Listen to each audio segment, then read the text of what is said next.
pẹ̀lú omijé lójú ni ìyàwó gbajúgbajà ọ̀dọ́mọkùnrin olórin tàkasúfèé tó dolóògbé lóṣù kẹsàn-án ọdún tó kọjá. Ìlérí Olúwa lọ́ba ẹni tó pè yàn mọ̀ sí Mohbad, ìyẹn Ọmọ́wùmí Alọ́ba là ń sọ nípa ẹ̀ o. Pẹ̀lú ẹkún àti omijé lójú ló máa fi ń sọ̀rọ̀ tó sì ń nàka àlébù sí bàbá ọkọ ẹ̀ pásítọ̀ Joseph Alọ́ba pé bí àyẹ̀wò láti mọ irú ikú tó pa ọkọ òun tó lóyìnbó ń pè ní autopsy bí kò ṣe lè fìdí ikú tó pa á múlẹ̀, ó ní bàbá ọkọ òun yan bàbá Mohbad òun ló máa fà á. Ẹ rántí wípé nínú ọ̀sẹ̀ tá a wà yìí,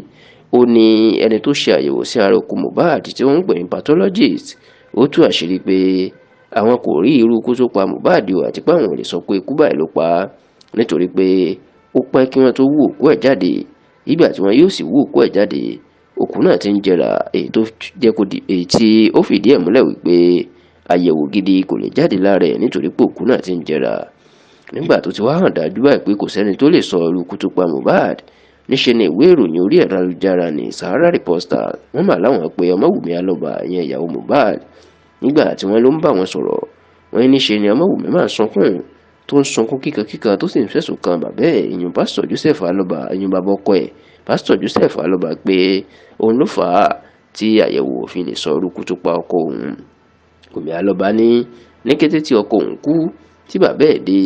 tó fẹ́ wá gbé òkú ẹ̀ láti lọ sìn, níṣe ni òun bẹ̀bẹ̀ tóun sunkún tóun kúnlẹ̀ pé kó jọ̀wọ́. Gbajúgbajà èèyàn ní ọkọ òun, wọn kò dáa láti sìnkú ẹ̀ bẹ́ẹ̀ nígbà tí òun ṣe mùsùlùmí, káwọn sì ní sùúrù díẹ̀. Kódà ó ní ìyá Mohbad náà wà níbẹ̀, òun náà ń kúnlẹ̀ ń bẹ ọkọ ẹ̀, ṣùgbọ́n tó ní bàbá ọkọ òun ti ìyàwó ẹ̀ dànù tó sì gbé òkú ọmọ ẹ̀ lọ. Kódà ó ní àwọn gbajúmọ̀ olórin tí wọ́n jẹ́ ọ̀rẹ́ ọkọ òun nídìí iṣẹ́ orin èèyàn Zlatan ìbílẹ̀ àti ẹ̀ṣẹ́ mọ̀dà, ó ní àwọn náà wọ́n pe bàbá ọkọ òun lórí fóònù pé kó jọ̀wọ́ kó má tíì sìnkú Mohbad, ṣùgbọ́n tó ní bàbá náà ò gbọ́ ò tó sì tètè sìn. Olóhùn ò mọ ìdí tí bàbá ọkọ òun tó fi tètè sìnkú náà. Ó ní eléyìí ni ò jẹ́ kí wọ́n rí orú ikú tó pa ọkọ òun, èyí tóun fẹ́ mọ̀ àwọn tó ṣekú pa á.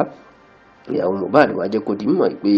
lọ́jọ́ tí wọ́n sìnkú ọkọ òun níṣe lòjò tó ń rọ̀. Kódà ó ní bàbá ọkọ òun wà níbẹ̀, ó lóun wà mọ̀ ìdí tó fi jẹ́ pé nígbà ọkọ òun wà láyé ó jẹ bàbá ńlá yà, nígbà tó kú náà wọ́n tó fi òkú ẹ̀ wọ́n tó fi jìyà náà ni. Kódà ó ní òun rò pé ìtẹ́ òkú náà kọ́ fẹ́ gbókú ọkọ òun lọ, ó ní ṣùgbọ́n òun padà gbọ́ pé wọn ò tiẹ̀ jẹ́ kí òkú náà wọ mọ́ṣúárì, iwájú ìta mọ́ṣúárì ni òkú ọkọ òun ẹ̀ ló wà mọ́jú tó sì nínú pósítà tó gbé òkú ẹ̀ sí, níṣe ni wọ́n kan nẹ́tẹ̀ ọrùn ẹ̀ bí ìgbà pé èèyàn fẹ́ kàn. Wùmí Alọ́ba wá ní lọ́jọ́ tí wọ́n fẹ́ sìnkú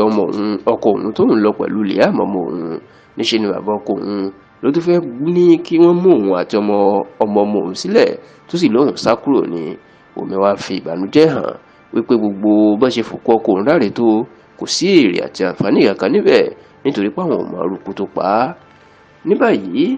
Wùmí Alọ́ba ìyẹn ìyàwó Mohbad ó ti ń nàka àlébù sí bàbá ọkọ ẹ̀ o ìyẹn pásítọ̀ Joseph Alọ́ba wípé bó ṣe tètè sìnkú ọkọ òun ìyẹn ò jẹ́ káwọn mọ irú ikú tó pa á dásìkò yìí.